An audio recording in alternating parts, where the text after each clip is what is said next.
আসসালামু আলাইকুম এভরিওয়ান। আজকে আমরা বিভিন্ন চাকরি পরীক্ষার জন্য বাংলা সাজেশন নিয়ে পড়াশোনা করব। এর আগেও বেশ কিছু ভিডিও দেওয়া হয়েছে, সেসব ভিডিওগুলো আমাদের চ্যানেলের বিভিন্ন প্লেলিস্টে রয়েছে এবং বাংলা সাজেশনের ভিডিও পেতে চাইলে অবশ্যই বাংলা নামক যে প্লেলিস্টটি রয়েছে সেখানে চলে যাবেন এবং ভিডিওতে এমনভাবে পড়ে দিই যাতে করে আপনারা শুনেই মুখস্থ করে নিতে পারেন। আশা করছি যারা নতুন এসেছেন তারা সবাই চ্যানেলটিকে সাবস্ক্রাইব করে দিবেন, প্রিভিয়াস ভিডিওগুলো দেখবেন এবং সামনে যত ভিডিও আপলোড হবে সেগুলো দেখো পড়াগুলো পড়তে থাকবেন। তো চলুন এখন আমরা আমাদের আজকের পড়া শুরু করি। রবীন্দ্রনাথ শান্তিনিকেতন প্রতিষ্ঠা করেন 1901 সালে। রবীন্দ্রনাথ শান্তিনিকেতন প্রতিষ্ঠা করেন 1901 সালে। রবীন্দ্রনাথ শান্তিনিকেতন প্রতিষ্ঠা করেন 1901 সালে। সাধু ভাষার কোন কোন পদ বিশেষ রীতি মেনে চলে? সর্বনাম ও ক্রিয়া। সাধু ভাষার কোন কোন পদ বিশেষ রীতি মেনে চলে? সর্বনাম ও ক্রিয়া। কোন ধরনের শব্দ সমাসবদ্ধ পদের মতো নতুন শব্দের ও অর্থের সৃষ্টি করে? মিশ্র শব্দ। আচ্ছা, কোন ধরনের শব্দ সমাসবদ্ধ পদের মতো নতুন শব্দের ও অর্থের সৃষ্টি করে? মিশ্র শব্দ। কোন ধরনের শব্দ সমাসবদ্ধ পদের মতো নতুন শব্দের ও অর্থের সৃষ্টি করে? মিশ্র শব্দ। বাংলা বর্ণমালায় পূর্ণমাত্রার বর্ণ হচ্ছে 32টি, অর্ধমাত্রার বর্ণ 8টি এবং মাত্রাহীন বর্ণ হচ্ছে 10টি। বাংলা বর্ণমালায় পূর্ণমাত্রার বর্ণ 32টি, অর্ধমাত্রার বর্ণ 8টি, মাত্রাহীন বর্ণ 10টি। শব্দ গঠনের উদ্দেশ্য শব্দ বা নাম প্রকৃতির এবং ক্রিয়া প্রকৃতির পরে যে শব্দাংশ যুক্ত হয় তাকে বলা হয় প্রত্যয়। শব্দ গঠনের উদ্দেশ্যে শব্দ বা নাম প্রকৃতির এবং ক্রিয়া প্রকৃতির পরে যে শব্দাংশ যুক্ত হয় তাকে বলা হয় প্রত্যয়। শব্দ গঠনের উদ্দেশ্যে শব্দ বা নাম প্রকৃতির এবং ক্রিয়া প্রকৃতির পরে যে শব্দাংশ যুক্ত হয় তাকে বলা হয় প্রত্যয়। পরবর্তী স্বর সংবৃত হলে আদি স্বরেও হয় সংবৃত। পরবর্তী স্বর সংবৃত হলে আদি অ হয় সংবৃত। পরবর্তী স্বর সংবৃত হলে আদি স্বরেও হয় সংবৃত। বর্গের প্রথম বর্ণের পর যে কোনো বর্গের পঞ্চম বর্ণ থাকলে যে সন্ধি করার সময় প্রথম বর্ণের স্থলে কোন বর্ণ হয়? বর্গের পঞ্চম বর্ণ। ওকে, কোন বর্গের প্রথম বর্ণের পর বর্গ যে আমাদের যে 5টি বর্গ আছে সে বর্গীয় বর্ণগুলোর মধ্যে বর্গের প্রথম বর্ণ ক বর্গ, চ বর্গ, তারপরে যে প বর্গ, এগুলো যে আছে না সেগুলো। তো কোনো বর্গের প্রথম বর্ণের পরে যে কোনো বর্গের পঞ্চম বর্ণ যদি থাকে তাহলে সন্ধি করার সময় প্রথম বর্ণের যে বর্গের প্রথম বর্ণটা যে জায়গায় আছে এর স্থলে হয় বর্গের পঞ্চম বর্ণ। আবার বলে দিই, বর্গের প্রথম বর্ণের পরে যে কোনো বর্গের পঞ্চম বর্ণ থাকলে সন্ধি করার সময় প্রথম বর্ণের স্থলে বর্গের পঞ্চম বর্ণ হয়। আমি কিংবদন্তির কথা বলছি এর রচয়িতা আবু জাফর ওবায়দুল্লাহ। আমি কিংবদন্তির কথা বলছি এর রচয়িতা আবু জাফর ওবায়দুল্লাহ। আমি কিংবদন্তির কথা বলছি এর রচয়িতা আবু জাফর ওবায়দুল্লাহ।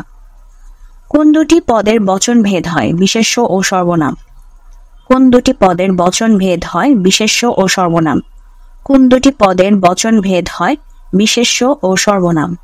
কোথায় যাওয়া হচ্ছে এটি কোন বাচ্যের উদাহরণ? ভাববাচ্য। কোথায় যাওয়া হচ্ছে এটি কোন বাচ্যের উদাহরণ? ভাববাচ্য।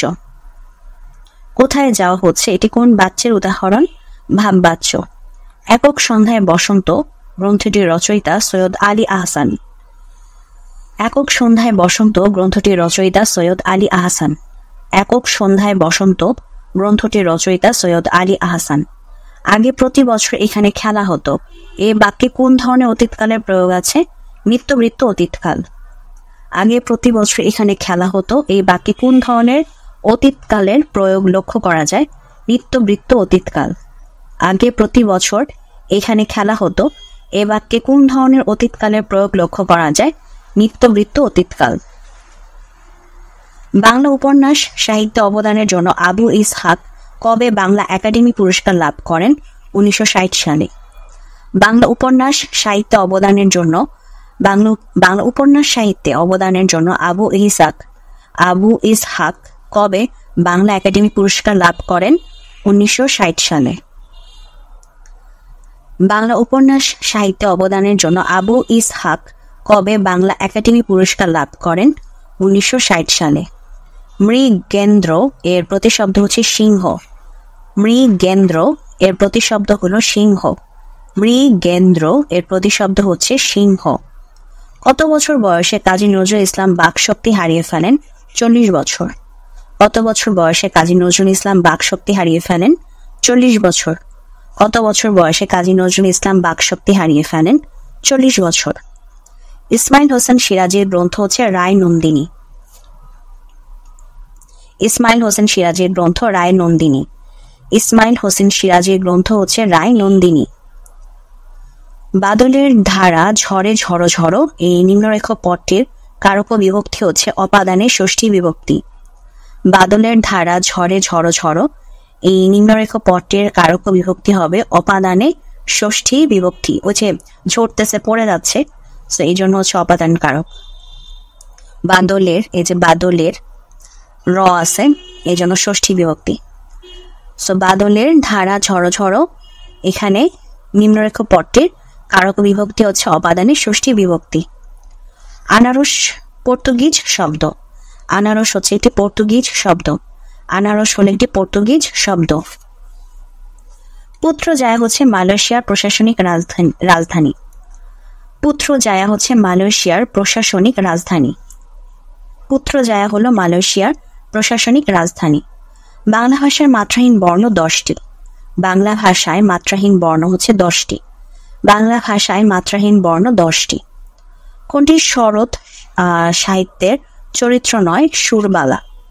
ওকে, শরৎচন্দ্রের কোন একটি সাহিত্যের চরিত্র নয়। তো এই ধরনের প্রশ্ন আসলে অপশন দেখে পড়তে হয়, এইভাবে পড়া যায় না। চলিত ভাষানীতির প্রথম মুখপত্র কোনটি? সবুজ পত্র। চলিত ভাষারীতির প্রথম মুখপত্র হচ্ছে সবুজ পত্র। চলিত ভাষারীতির প্রথম মুখপত্র হলো সবুজ পত্র। মধ্যযুগের বাংলা সাহিত্যে মুসলমান কবিদের উল্লেখযোগ্য অবদান হচ্ছে রোমান্টিক প্রণয়োপাখ্যান। মধ্যযুগের বাংলা সাহিত্যে মুসলমান কবিদের উল্লেখযোগ্য অবদান হল রোমান্টিক প্রণয়োপাখ্যান। মধ্যযুগের বাংলা সাহিত্যে মুসলমান কবিদের উল্লেখযোগ্য অবদান হল রোমান্টিক প্রণয়োপাখ্যান। কাব্যগ্রন্থ বেলা অবেলা কালবেলা। কাব্যগ্রন্থ হচ্ছে বেলা অবেলা কালবেলা। 1952 সালের 21শে ফেব্রুয়ারি পটভূমিকায় রচিত কবর নাটকের রচয়িতা বসন্ত। রচয়িতাকে? বসন্ত আই থিঙ্ক না, এটা তো হয়নি, এটা ভুল। 1952 সালের 21শে ফেব্রুয়ারির পটভূমিকায় রচিত কবর নাটকের রচয়িতা হচ্ছেন মুনির চৌধুরী। মুনির চৌধুরী, ঠিক আছে। 1952 সালের 21শে ফেব্রুয়ারির পটভূমিকায় রচিত কবর নাটকের রচয়িতা মুনির চৌধুরী। কোন শব্দে বিদেশি উপসর্গ আছে? নিমরাজি। বিদেশি উপসর্গ আছে নিমরাজি শব্দটিতে। বিদেশি উপসর্গ আছে নিমরাজি শব্দটিতে। নিত্যবৃত্ত অতীতকালে উদাহরণ? গাইতাম গীত শুনি কোকিলের ধ্বনি। নিত্যবৃত্ত অতীতকালে উদাহরণ হচ্ছে গাইতাম গীত শুনি কোকিলের ধ্বনি। নিত্যবৃত্ত অতীতকালের উদাহরণ গাইতাম গীত শুনি কোকিলের ধ্বনি। মৃতের মতো অবস্থা যার, একে এক কথায় বলা হয় মুমূর্ষু। মুমূর্ষু। মৃতের মতো অবস্থা যার, একে এক কথায় বলা হয় মুমূর্ষু। ব্যাকরণ শব্দের ব্যুৎপত্তিগত অর্থ হলো বিশেষভাবে বিশ্লেষণ। ব্যাকরণ শব্দের ব্যুৎপত্তিগত অর্থ হলো বিশেষভাবে বিশ্লেষণ।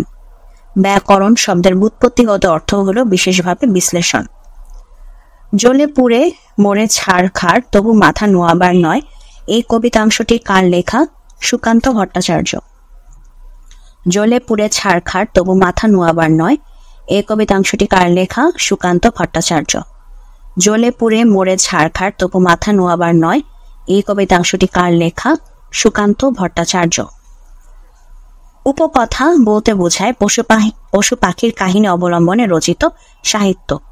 উপকথা, উপকথা বলতে বোঝায় পশু পাখির কাহিনী অবলম্বনে রচিত সাহিত্য। উপকথা বলতে বোঝায় পশু পাখির কাহিনী অবলম্বনে রচিত সাহিত্য। যুগ সন্ধিক্ষণের কবি বলা হয় ঈশ্বরচন্দ্র গুপ্তকে। যুগ সন্ধিক্ষণের কবি বলা হয় ঈশ্বরচন্দ্র গুপ্তকে। আজকে ভিডিওটি এখানে শেষ করছি। যদি ভিডিওটি ভালো লাগে অবশ্যই ভিডিওতে লাইক দেবেন, চ্যানেলটিকে সাবস্ক্রাইব করবেন। ভালো থাকবেন।